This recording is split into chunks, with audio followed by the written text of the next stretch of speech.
নমস্কার, সুমন বসু রায় রয়েছি খবরের ময়না তদন্তে। আর খবরের ময়না তদন্তে কিন্তু আজকে আমরা বিভিন্ন দিকের যে বিষয়গুলি নিয়ে আলোকপাত করছি এবং বেশ কয়েকটি জায়গা থেকে কিন্তু যে খবর রয়েছে সেগুলি হচ্ছে এসআইআর সংক্রান্ত। কেন আপনারা জানেন যে এই মুহূর্তে কিন্তু এসআইআর এর হিয়ারিং পর্ব চলছে, আর হিয়ারিং পর্বে কিন্তু ক্রমশ দেখা যাচ্ছে মানুষের মধ্যে একটা ক্ষোভ বিক্ষোভ হতে পারে। সংখ্যাটা যথেষ্টই কম, কিন্তু অভিনব পদ্ধতি কিন্তু অবলম্বন করতে দেখা যাচ্ছে বিভিন্ন জায়গার মানুষকে। আমরা জলপাইগুড়িতে দেখতে পেয়েছি মালবাজারে, সেখানে কিন্তু সেখানকার একটি বিডিও অফিসে এসেছিলেন একজন ব্যক্তি যার নাম রশিদুল ইসলাম। তিনি একেবারে বাঙ্কুয়াতে কিন্তু বাঙ্কুয়ার মধ্যে বিভিন্ন ধরনের নথি তিনি বেঁধে নিয়ে চলে এসেছিলেন। কি ছিল না তার নথিতে? তার নথিতে ছিল হচ্ছে 2002 সালে যে ভোটার তালিকা, সেখানে যে তার পূর্বপুরুষদের নাম রয়েছে সেই তালিকা ছিল। সেখানে ছিল 1970 সালে দেওয়া তার বাবাকে রেশন কার্ড, তার প্রতিলিপি ছিল তার কাছে। একেবারে তার যে জন্ম সার্টিফিকেট সেটাও কিন্তু ছিল তার যে স্কুলের বা তার যে মাধ্যমিকের সার্টিফিকেট সেটাও কিন্তু ছিল, এবং সেই সঙ্গে তিনি যে ওবিসি তার যে সার্টিফিকেট সেটাও কিন্তু ছিল। অর্থাৎ বিভিন্ন ধরনের নথি থাকা সত্ত্বেও তাকে যখন হিয়ারিংয়ে ডাকা হয়েছে তখন তিনি কিন্তু ক্লান্তি ব্লকে চলে আসেন একেবারে পায়ে হেঁটে এবং সঙ্গে একটা বাঙ্কুয়া নিয়ে, এবং তিনি দাবি করেন যেহেতু সাধারণ মানুষকে হেনস্থার জন্য কিন্তু ডাকা হচ্ছে এবং সেই জন্য তিনি সমস্ত নথিকে বাঙ্কুয়ার মধ্যে একেবারে বেঁধে নিয়ে চলে এসেছেন এবং মানুষকে বলছেন যে বাঙ্কুয়া রাখতে হবে কেন, নথি টানতে হবে। তো এই যে বিষয়টি, এটি কিন্তু একটা অভিনব একটা প্রতিবাদ আমরা যদি বলি, সে প্রতিবাদ কিন্তু দেখতে পেলাম ডায়মন্ড হারবারেও কিন্তু দেখা গেছে, সেই জায়গাতেও কিন্তু একটা প্রতিবাদ হয়েছে। একজন মানুষকে তাকে 3 বার হিয়ারিংয়ে ডাকা হয়েছে। স্বাভাবিকভাবে তিনি কিন্তু ক্ষোভ দেখাতে এই 3 বার যখন ডাকা হয়েছে, তিনি যেটা করেছেন তার যে দাদু রয়েছে সেখানে যেখানে কবর দেওয়া হয়েছিল সেখান থেকে একটু মাটি এবং বিভিন্ন ধরনের পুরনো নথি ট্রাঙ্কে ভর্তি করে একটা জম পড়া ট্রাঙ্কে করে সেগুলো নিয়ে কিন্তু চলে এসেছেন একেবারে হিয়ারিংয়ের কেন্দ্রে। অর্থাৎ আমরা যদি দেখতে পাই তাহলে দেখতে পাবো বিভিন্ন জায়গাতে মানুষ কিন্তু অভিনব পদ্ধতিতে প্রতিবাদ জানাচ্ছেন। কেন প্রতিবাদ জানাচ্ছেন? এর পিছনে কিন্তু কারণ রয়েছে। আমরা জানি বাংলাতে প্রায়, আমরা একেবারে পুরো সংখ্যাটা বলছি না, প্রায় যখন এসআইআর প্রক্রিয়া শুরু হয়েছিল তখন যে তালিকা, অর্থাৎ 2025 সালের যে ভোটার তালিকা ছিল সেখানে নাম ছিল প্রায় 7.5 কোটি ভোটারের নাম ছিল।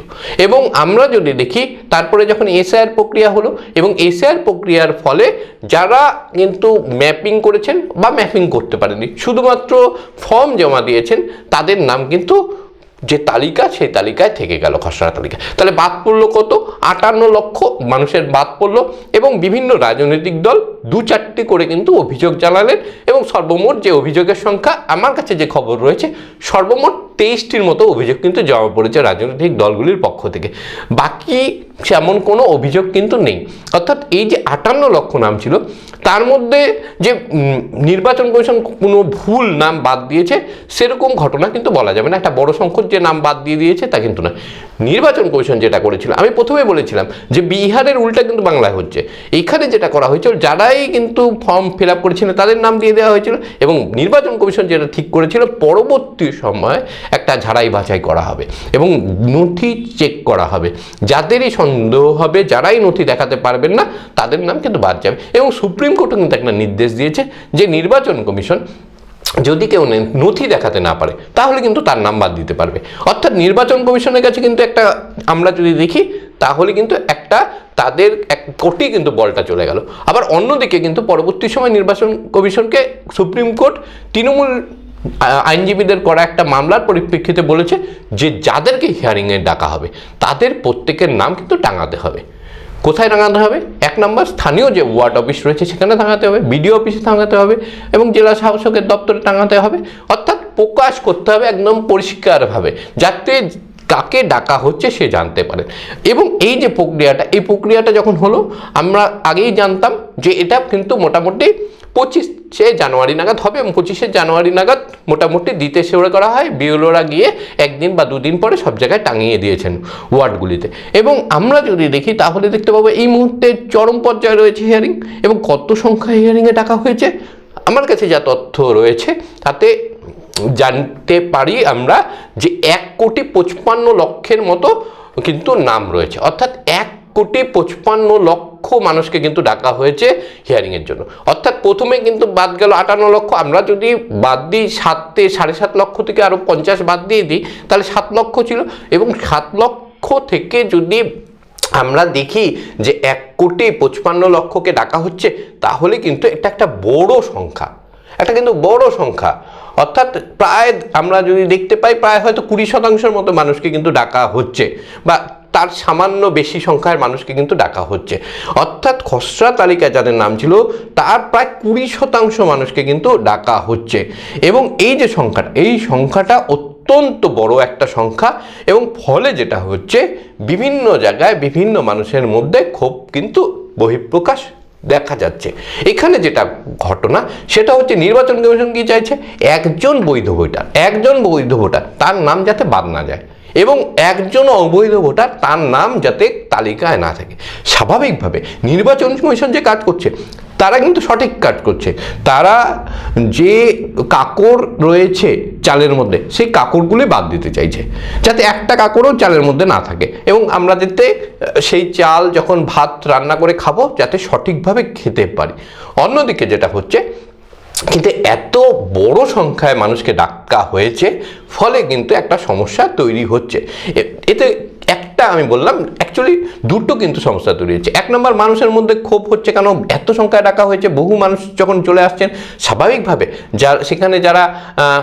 সেখানে হিয়ারিং পর্ব চালাচ্ছেন তাদেরকে অনেক বেশি সংখ্যা হিয়ারিং করতে হচ্ছে, এবং যেহেতু সময় একটা সংক্ষিপ্ত রয়েছে, কেন শীঘ্রই তালিকা প্রকাশ করতে হবে, তালিকা প্রকাশ না করলে এই হিয়ারিং প্রক্রিয়ার যে সময়সীমা সেটাকে পিছিয়ে দিতে হবে, এবং পিছিয়ে দিলে কিন্তু রাজ্যে রাষ্ট্রপতি শাসন জারির মতন পরিস্থিতি হবে, কারণ সেটা কাঙ্ক্ষিত নয়। নির্বাচন কমিশন চাইছে যে তাদের যে নির্ধারিত সময় রয়েছে সেই সময়ের মধ্যে এই প্রক্রিয়া সম্পন্ন করতে, আর সেটা করতে গিয়ে কিন্তু দেখা যাচ্ছে একটা দীর্ঘ লাইন হচ্ছে, মানুষকে অনেক বেশি সময় হয়তো থাকতে হচ্ছে, ফলে মানুষের মধ্যে ক্ষোভ হচ্ছে। 1, 2 নম্বর, এমন কিছু ক্ষেত্রে দেখা গেছে যাদের কিন্তু 2002 সালে নাম ছিল, কোনো কারণে হয়তো তাদের ম্যাপিংটা ঠিক মতন হয়নি, তাদেরকে ডেকে পাঠানো হচ্ছে, স্বাভাবিকভাবে কিন্তু তাদের মধ্যে একটা ক্ষোভ দেখা দিচ্ছে। কিন্তু যেহেতু ভারত একটা গণতান্ত্রিক দেশ, এবং গণতান্ত্রিক প্রক্রিয়ায় কিন্তু সরকার নির্বাচিত হয়, যেই সরকার আমাদের হয়ে কাজ করে, সুতরাং একটা সুষ্ঠু এবং নিরপেক্ষ সরকার গণতান্ত্রিক প্রক্রিয়ায় প্রতিষ্ঠিত করবার জন্য আমাদেরও কিন্তু একটা কর্তব্য রয়েছে, এবং সেই কর্তব্য কি, যদি নির্বাচন কমিশনের পক্ষ থেকে আমাদেরকে ডাকা হয়, আমরা বৈধ নথি যা রয়েছে সেটা কিন্তু আমরা দেখাবো, এবং যারাই ভারতবর্ষের নাগরিক, যারাই ভারতে জন্মগ্রহণ করেছেন তাদের কিন্তু নাম বাদ দেওয়ার কোনো সুযোগ কিন্তু নির্বাচন কমিশনের নেই। যদি পরবর্তী সময় চূড়ান্ত তালিকায় নাম বাদও পড়ে যায়, তাহলেও কিন্তু অপশন রয়েছে তাদের নাম তোলার জন্য, অর্থাৎ একাধিক কিন্তু আবেদনের যে পদ্ধতি সেটা কিন্তু রয়েছে।